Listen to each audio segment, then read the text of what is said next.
to go start. I am David Lee, and I'm the Director of Prevention Services here at the California Coalition Against Sexual Assault, and also do a lot of work with our National Child Project, Prevent Connect.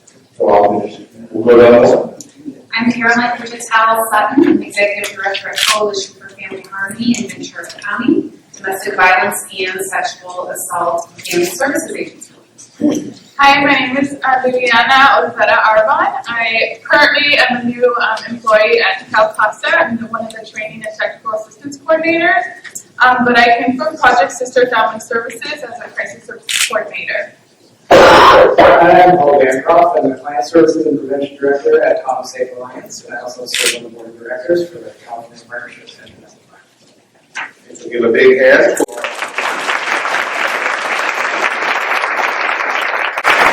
for the easy task of having a small, intimate conversation in front of 300 of their closest and dearest friends.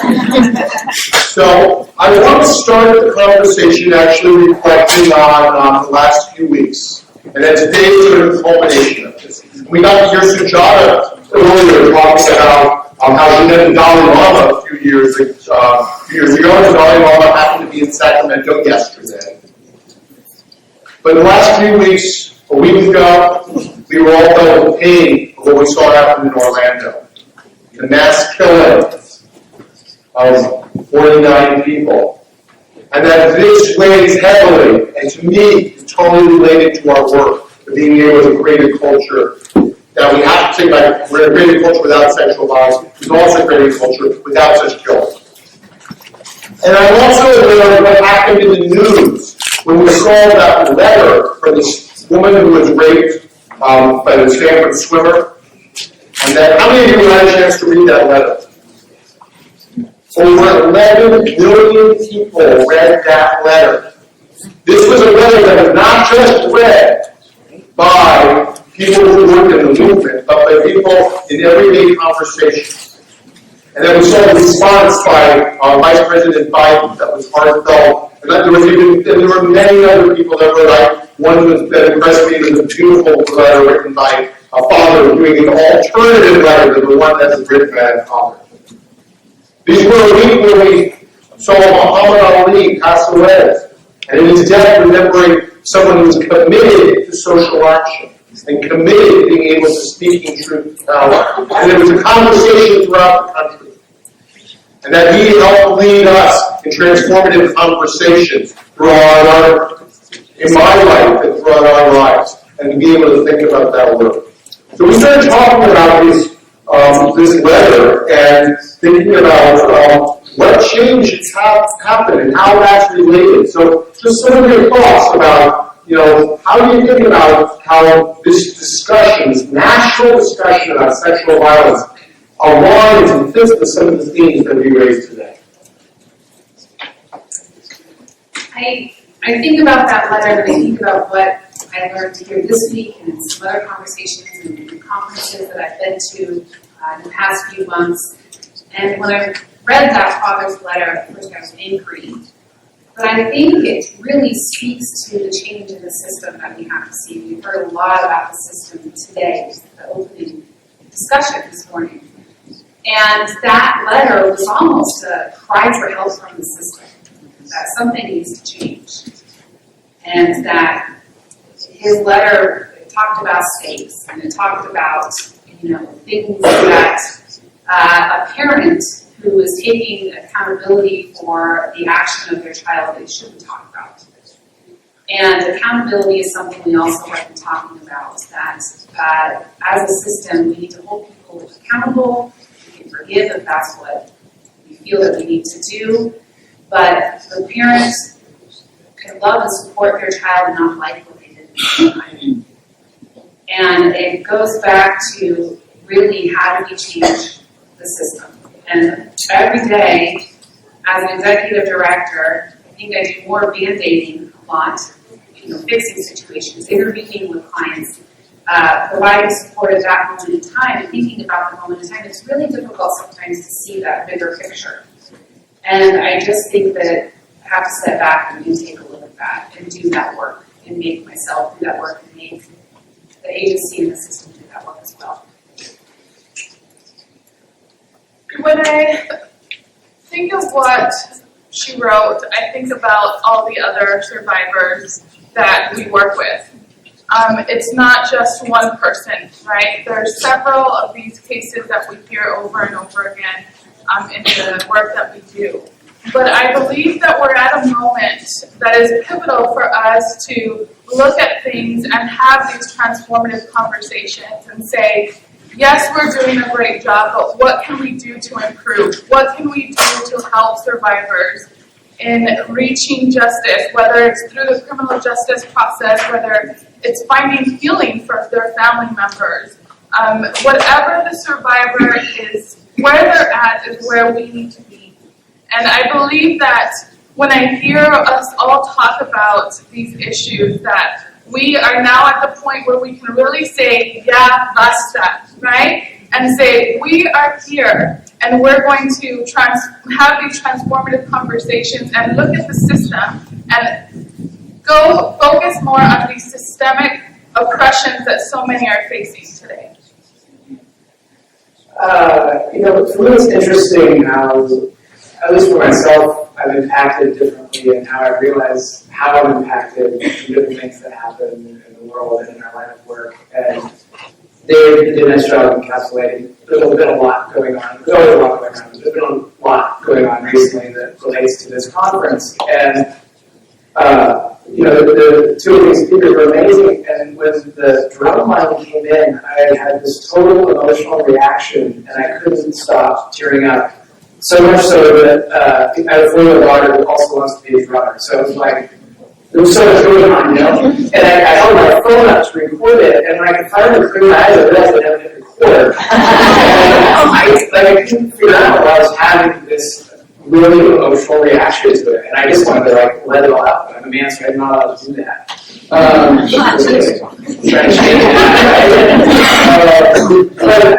I had to think about it. It was really impacted me, and I think it was because I felt this simultaneous sense of hope and despair. And the despair comes from everything that's been going on and that we've heard about today and everyday news.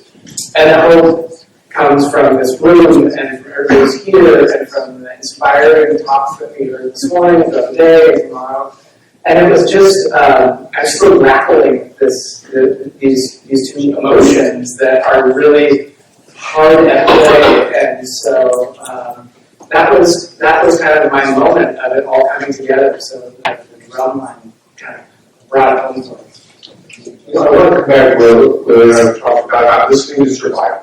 And I think we heard speakers today really talk about that. Jackie Payne talked about how we listen to how she would listen to the survivor and how that it was much more than just her experience with the system. And then Sujata talked about how what did she want when she herself had been sexually abused, and that the way that our services our systems are set up, and the services that we offer are often not what our survivors want. And in many ways, we have programs that all the programs that we are so invested in are invested in programs that only provide such a narrow band of the solution and aren't really based on asking the question of the survivor of what do you want, what do you need, and then also figure out what our obligation is to be able to respond to that.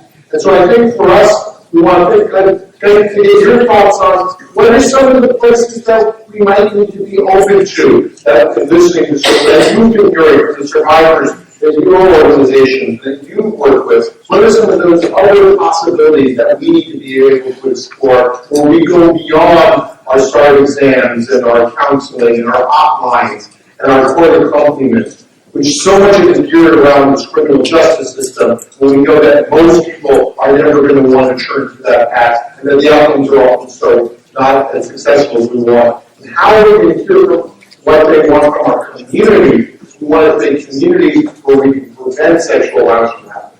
What are some of your thoughts from what have you heard from survivors in the work that you do? Well, I think that oftentimes when we are talking to our survivors, they so very often say, I didn't know that these services existed. I didn't know that your organization was around. I wish I would have known when I was younger that this was around. And so part of what I believe is necessary is really getting out there and building collaborative efforts to have holistic approaches when helping survivors. And that not every survivor is going to fit our survivor mold, right? That they have different barriers and they have different experiences. And if we're listening to our survivors, we're understanding what they need, what they really truly need. And that might be counseling, that might not be reporting or not reporting. And we need to be okay with that. We need to be okay with a survivor who says, I'm not ready to report. I don't want to do that. I don't want to go down that road. And understand them and support them in that decision. I think it's along those same lines, the redefinition of success. Many people in this field, when I tell them what I do, how successful are you? And I think that's a mixed question, and I have mixed answers about it. Success to someone who's going into shelter and then returning to the abuser with a safety plan with tools is successful to them, while to somebody else not reporting the rape and going back to work with that same person may be successful to them because they're able to cope. Whereas someone going through the criminal justice system, maybe that's successful to them. You have to redefine that. And it's not the same answer for every single person who comes through our doors by any means. And so I think we have to start taking a step back and understanding if this is success to them, and we have given them the tools to succeed in that way, then we have to be okay with that. And not push that agenda. So I think it's redefining how we envision success for a person. And I would just add that it's also about us being able to let go.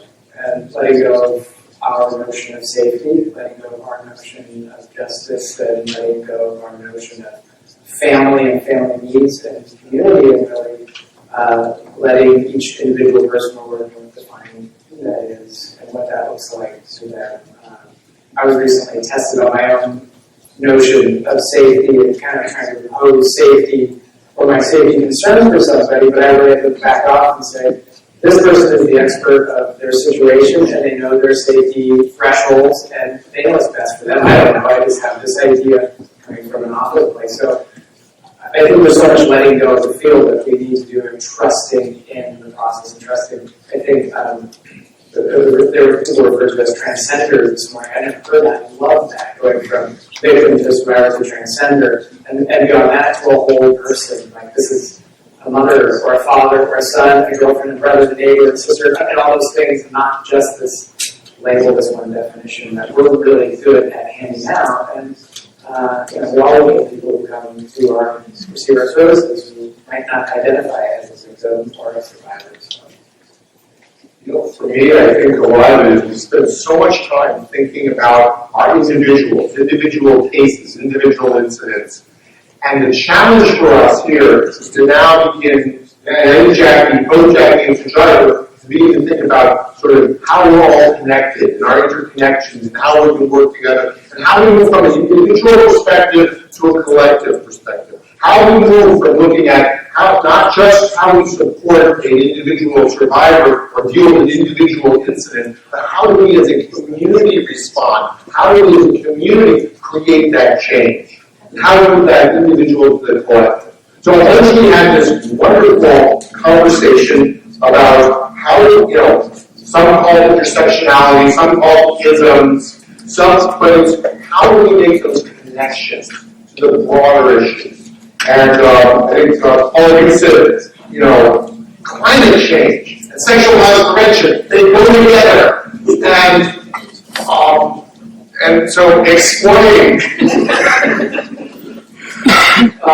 They do, oh my gosh, in so many ways. And it was touched on very kind of surface level in many different conversations I heard today.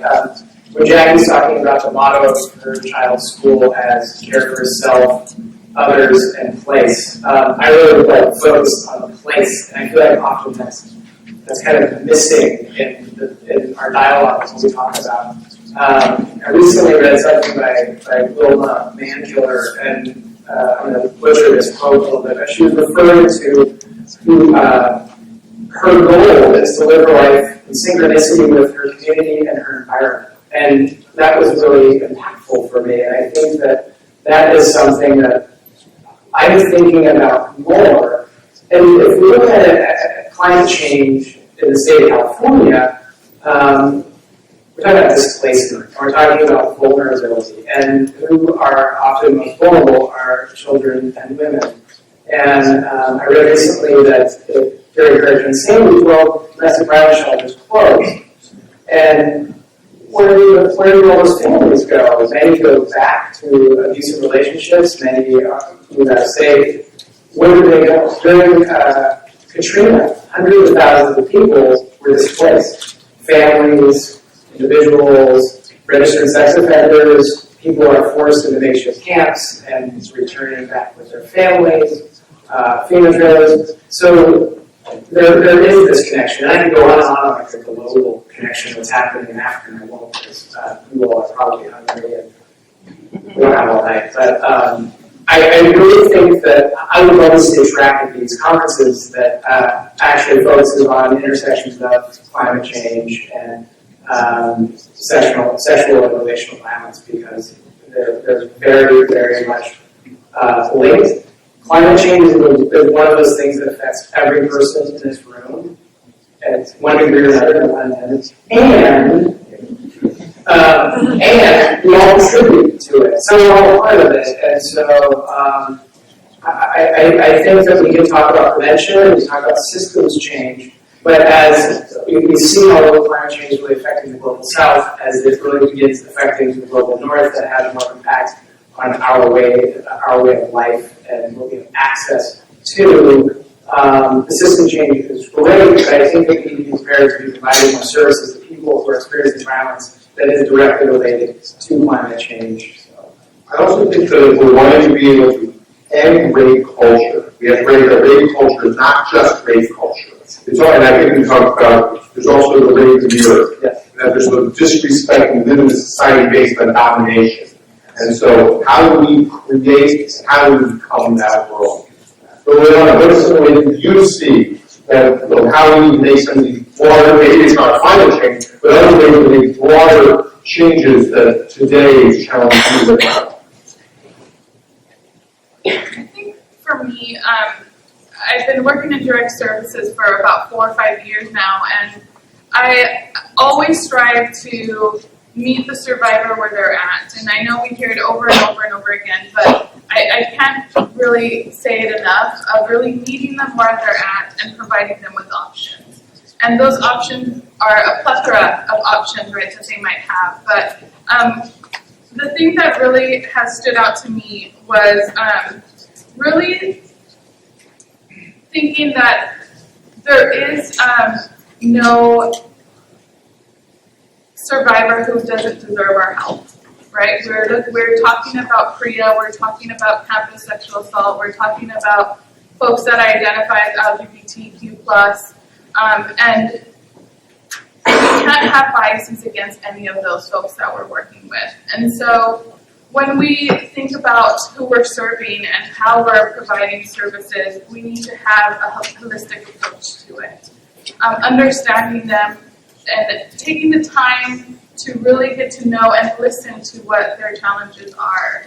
And until we do that, I think that that's when we're going to really provide better services to our survivors. And we're doing it already.